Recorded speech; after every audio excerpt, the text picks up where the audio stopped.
Winamax, les meilleurs cotes. Bonjour à toutes et à tous, bienvenue pour un nouvel épisode des Paris Ma Ligue 2 spécial 20e journée de championnat, une journée qui va se jouer intégralement samedi, les 10 rencontres au programme avec 2 matchs à 15h et le reste dans le multiplex de 19h sur Téléfoot. Et pour m'accompagner pour ce nouvel épisode, Philippe Dechter comme d'habitude. Salut Philippe, ça va ? Salut Dorian, ça va bien? Bon, journée à l'équilibre, on l'avait dit dans le podcast, on avait fait le bilan déjà, journée à l'équilibre la semaine dernière pour la 19e journée. Ouais, rien de fou. On a passé une cote à 4 en faisant un combiné, mais à côté de ça, on a raté des paris Confiance. comme Le Havre à Valenciennes, c'était notre confiance. Pourtant, ils sont plantés 2-0. Donc voilà, on termine à l'équilibre. Donc une journée pour rien. On a fait des miles sur Winamax. Et puis voilà, on va essayer de repartir en vert tout de suite. Justement, il y a pas mal de belles petites affiches dans ce gros programme Ligue 2 samedi.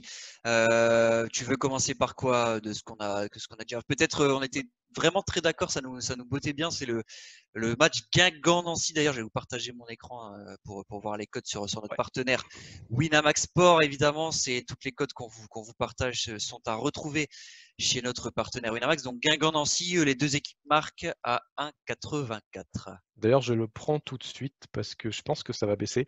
Ouais, franchement, ça c'est notre confiance du week-end. On va pas faire beaucoup de paris parce que il y a la Coupe de France en fait 4 jours après. Et sur la Coupe de France, on se disait qu'il y aurait sûrement des coups à faire avec des clubs qui vont vraiment faire l'impasse ou des défenses qui vont être totalement remaniées. Donc on surveillera beaucoup plus les cotes pour mardi et mercredi.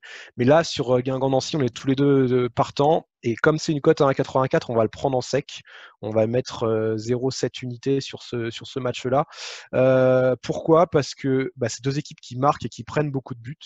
Donc ça correspond bien au pari qui est proposé. Nancy va quand même mieux là en ce début d'année. Ils ont retrouvé de la confiance offensive, donc c'est plutôt plaisant, mais derrière, ça reste un peu compliqué pour eux. Et c'est exactement pareil pour Guingamp, qui marque pas mal de buts. Et comme tu me le faisais remarquer, ils sont capables de mener 3-0 à Châteauroux. Tu dis le match est terminé et hop, ils vont se prendre 2 buts en 2 minutes. Donc même s'il y a 3-0 à un moment donné pour une des deux équipes, ça peut très bien se relâcher ou prendre un but bêtement sur un coup de pied arrêté.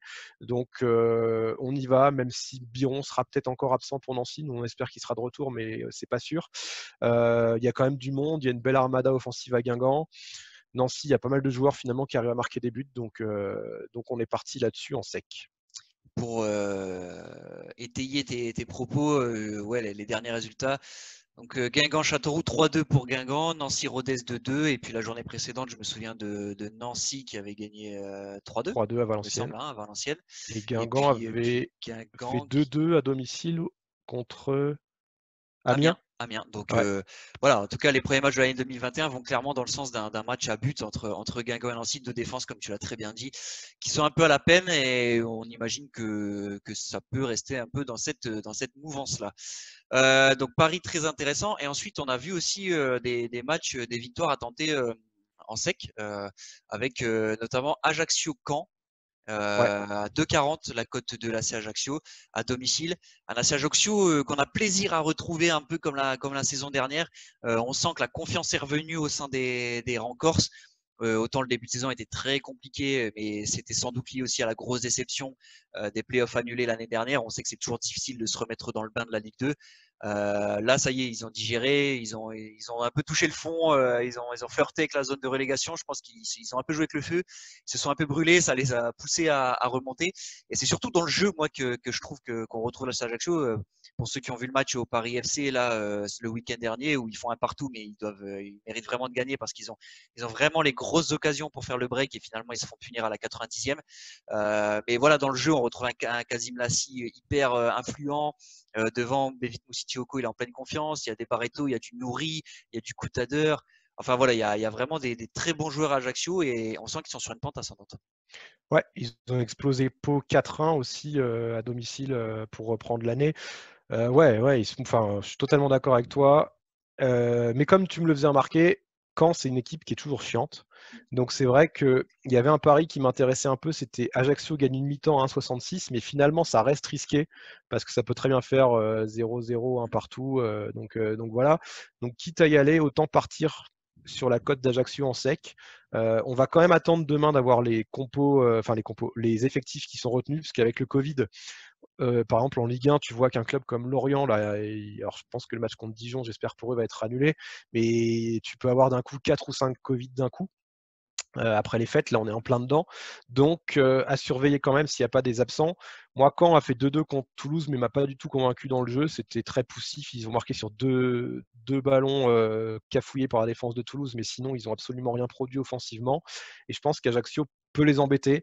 C'est pas du tout gagné d'avance, mais à 2,40, j'ai envie de tenter. Donc on verra si on le propose en fonction des groupes retenus. Et dans la même veine, il y a le match Chambly-Niort, 2,45.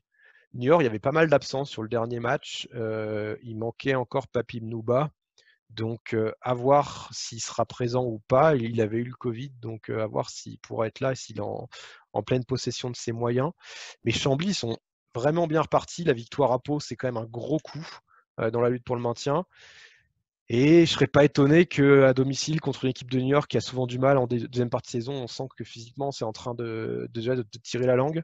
Et ben, une équipe comme Chambly soit capable de réaliser une grosse performance et de, pourquoi pas, l'emporter. Donc pareil, si la cote reste aussi haute et que Chambly a son équipe type, qui a quelques absents à New York, et ben, je pense qu'on le proposera samedi, ce Chambly-New York.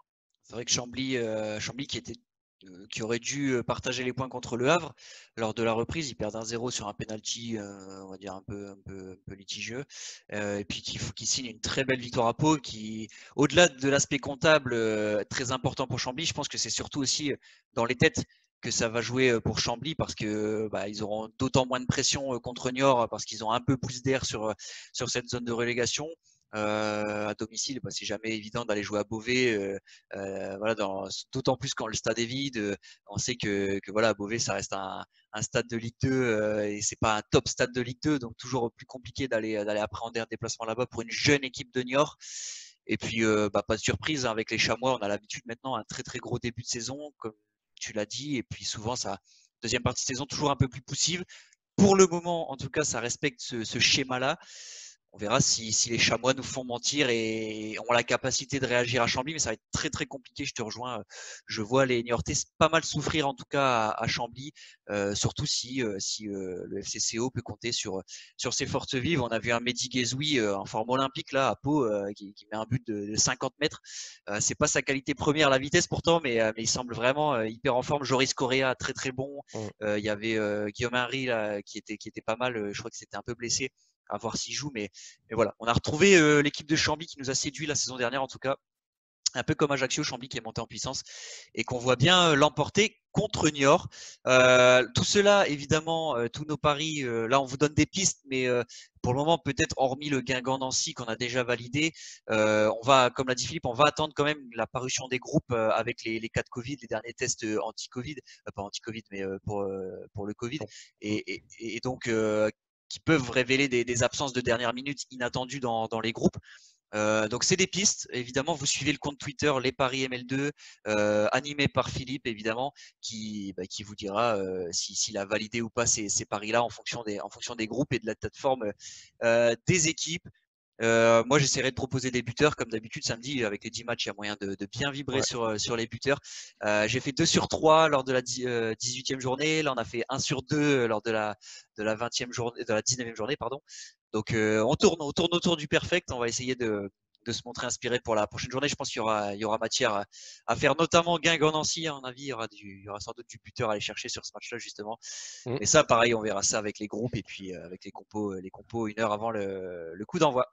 En tout cas, Philippe. Et puis pour rajouter un petit truc, c'est vrai que ceux qui ont l'habitude de nous écouter, peut-être vous vous dites, ils parient quand même souvent sur les mêmes équipes. Et c'est vrai. Au final, on retrouve souvent du Guingamp, on retrouve souvent du Nancy, du Chambly, Ajaccio, on l'a proposé plusieurs fois. Mais pourquoi on fait ça? En fait, on fait ça aussi parce que c'est des équipes qui sont dans une dynamique. Il y avait un moment, on pariait beaucoup sur Rodez aussi.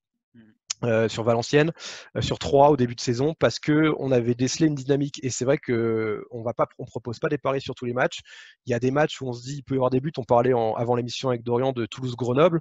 Moi, je lui dis, je vois bien les deux équipes marquer. Et puis toi, tu me fais remarquer justement, mais attention, ça peut très bien faire comme Toulouse-Paris FC, un match très fermé. Et finalement, 1-0. Grenoble, ils ont plus de mal offensivement. Donc en fait, c'est aussi pour ça qu'on propose vraiment des matchs sur lesquels on a le plus de confiance, qu'on a le plus étudié aussi, parce que c'est des équipes qu'on a beaucoup vues ces derniers temps et sur lesquelles on pense qu'il y a vraiment intérêt à parier.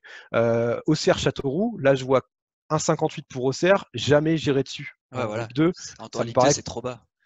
Beaucoup trop bas. Par contre, si Châteauroux ou nul continue de monter, là c'est à 2,25. Si ça arrive à 2,7 ou 2,8, c'est pas impossible qu'on mette une petite mise aussi là-dessus, parce que typiquement, on reste en Ligue 2 et qu'il ne faut pas déconner non plus.